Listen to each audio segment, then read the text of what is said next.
It's almost time. The PlayStation 5 hits us with its next generation goodness in a matter of weeks. And to get you fully ready, I've made a list of 50 things you need to know before your PS5 comes home with you.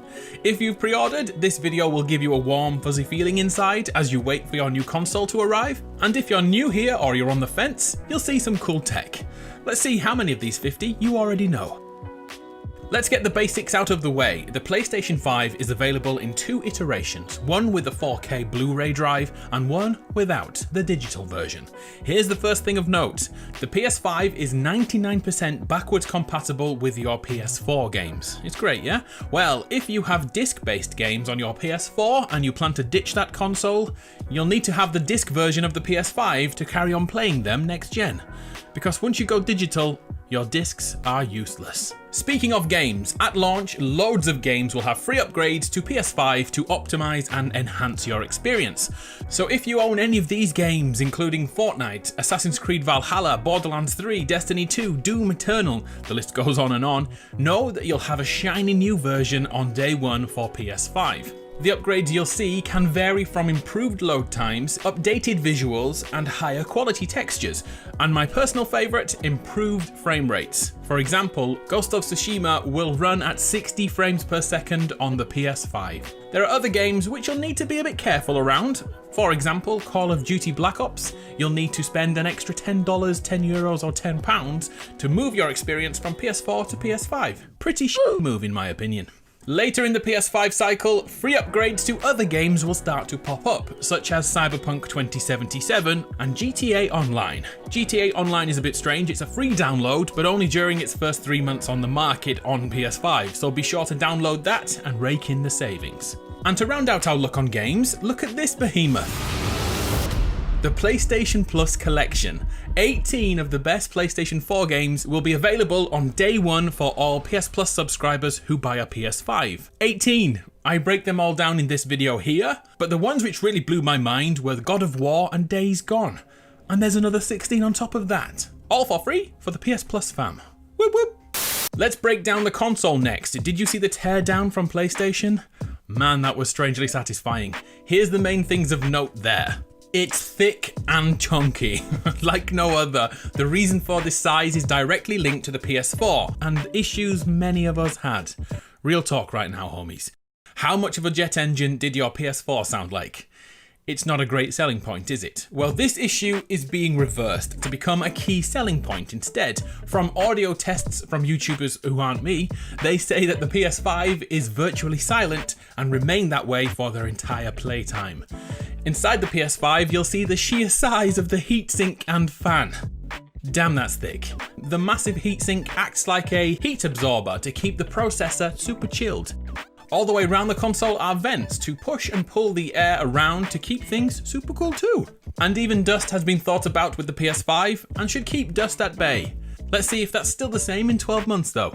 But right now, this is music to my ears. In fact, there is more. Many people have chosen the digital PS5 over the disc-based beast, as that disc drive could be loud. Sony have once again decided to fight this and encase the drive in a kind of anti-vibration tech with dual layered insulation, which hugely quietens the drive. Again, we shall see in November, but if this is true, the PS5 will be the quietest console you've ever heard. Or not heard. You know what I mean. And to finish this section on heat and sound, check out the coolest thing you'll see today. The PS5 has a liquid metal cooling mechanism designed to keep your PS5 working like it's day one for years to come. Wow. On the rear of the console are two USB ports you should be aware of, as well as the good old LAN port, and this one, the HDMI output. This is something I'd like to break down further if I may. The PS5 supports HDMI 2.1. This is a step up from the previous version which supports 48 gigabits per second data transfer. Don't worry, I'll break it down. HDMI 2.0, the one we used to use on the PS4, had 18 gigabits per second, so there's a huge difference there. Let's not make this a tech talk though. The new cable and system means we can output to our TVs and monitors at 4K at, get this, 120 frames per second. And should that day ever come, 8K resolution at 60 frames per second. For those that understand color gamuts, HDMI 2.1 has BT 2020, Don't worry, I'm clueless too, but in layman's terms, this means a massive colour range in the new HDMI cables. And this is also the reason why when you walk into tech stores, they always have a colourful bay or mountain scene on all the screens to show you the full colour range of that unit. So getting this back to PS5, in gaming terms, expect Miles Morales to look super colourful on the PS5. Another great thing about HDMI 2.1 is ALL mode, in which the delay or the latency between your thumbsticks and the character moving on screen is super low, and it's all automatically done when you switch the PS5 on. But here's a huge caveat. This does mean to get the best out of the system, we'll need a TV or monitor which supports HDMI 2.1 input. So these changes won't be with many of us on day one. For right now though, in this moment, it doesn't matter if you don't have a TV which supports HDMI 2.1. You're good to go all the same, just keep going with the same tech. Maybe think about upgrading later in the PlayStation 5's life cycle to get a little bit more out of your PS5. Going back to frame rates, if you're used to 30 frames or even 60 frames per second, the move up to 120 is mind-blowing. The smoother gameplay will result in your improvement as a gamer and less strain on your eyes. Those extra frames make reacting in competitive shooters easier too, as there's twice as much information to see and react to every second. In terms of using 120 frames per second, I wouldn't expect many games to do this past first-person shooters. It may take a year into the PS5 cycle for more games to utilise 120 frames. More realistically, 60 frames should become the norm this generation. So the PS5 is designed to stand up tall or lay down flat, and just like previous generations, a stand is required, but this time it comes with your purchase. No more shelling out another $20 for an official stand. Like the PS4, a screw is needed when your console is in vertical position, which means a screwdriver is needed too. If you prefer your console horizontal, the stand will need to be removed and then clicked into place like this. Also note there's a place to store your screw. It's not a big deal. It made me smile. Next, as you'd likely know, the PS5 has a solid state drive with 825GB of storage space. The killer about this SSD is the speed. It's a potential game changer for the industry as it diminishes load times greatly. I wonder what it will do with the initial load time on GTA Online. Games like Spider-Man, in which loading was hidden behind Peter on the subway, well, these will be removed completely. This tech is mind-blowing. Some people were uncertain about the size of the storage, 825GB, and for those people who want more space, something of note, an expansion slot. It's an M2 interface with PCIe 4.0 support. That means we can buy additional storage compatible with the PS5 and keep even more games downloaded. As simple as that. Another great thing of note is that although Sony will certify drives worthy of use in the PS5, it will not close the market. Competitors can and will create SSDs, and the cost will drop over time as each company undercuts the next. And ultimately, the consumer wins and we get cheaper tech. Good times. But right off the bat, these are going to be so expensive, so be very mindful of that. And you should also note your warranty is fully protected when adding extra storage. If you want to know the exact moment your warranty is void, it's when you take off these stickers. So don't do that. Speaking of updated cables, let's look at the front of the console, and there is a high-speed USB port you'd expect there, but below that is the PS5's USB Type-C port. This thing has crazy fast speed exchanges should you need to move videos or audio or game saves to other devices. But the thing about the USB-C is the cable goes in either way around. So if, like me, you've ever failed to plug in a USB cable and then turned it round and failed again and then rotated it round again and then it finally goes in. Yeah, those days are numbered.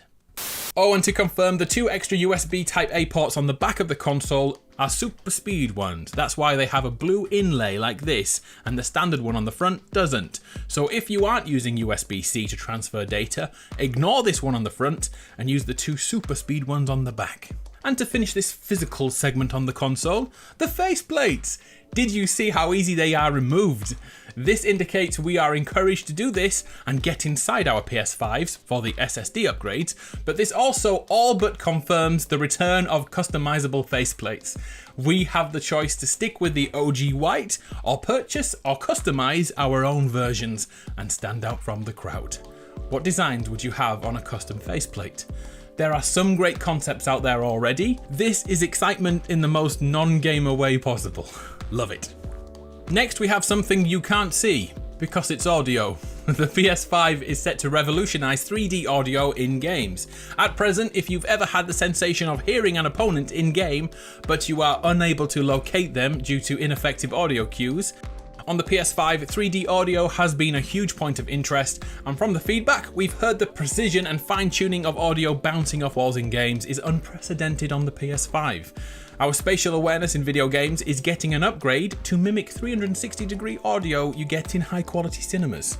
I'll have to hear this to believe this, but the signs are good.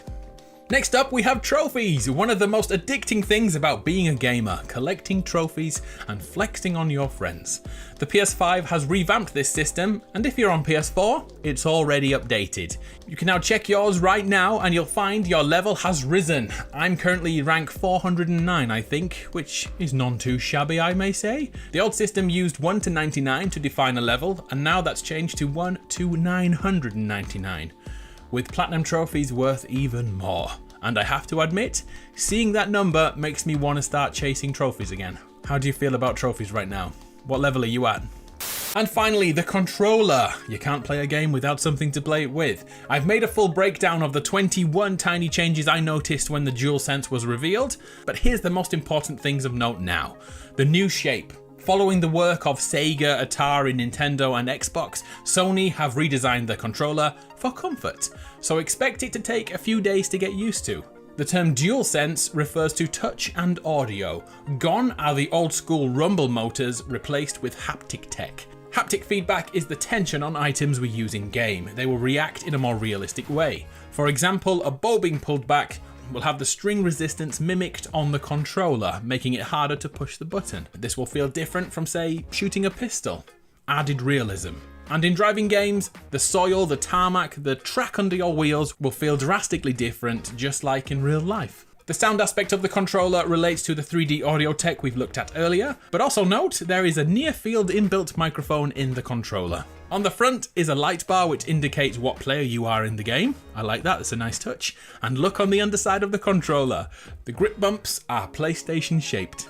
Brilliant touch. And lastly, every PS5 will come with Astro's Playroom, a free game installed, in which you will learn everything about the controller and its abilities firsthand. Inside the PS5, which is another amazing touch. You'll also find a museum in here somewhere showing the history of PlayStation. Is anyone here from the 90s? No, just me. Okay, I get it. So there we have it, 50 things you need to know about the PlayStation 5. Hopefully there was something you didn't know, and I'm guessing it's the HDMI 2.1 bit. Am I right? Anyway, thank you for sticking around for so long, it's much appreciated. I'm Adam from PlayStation Grenade.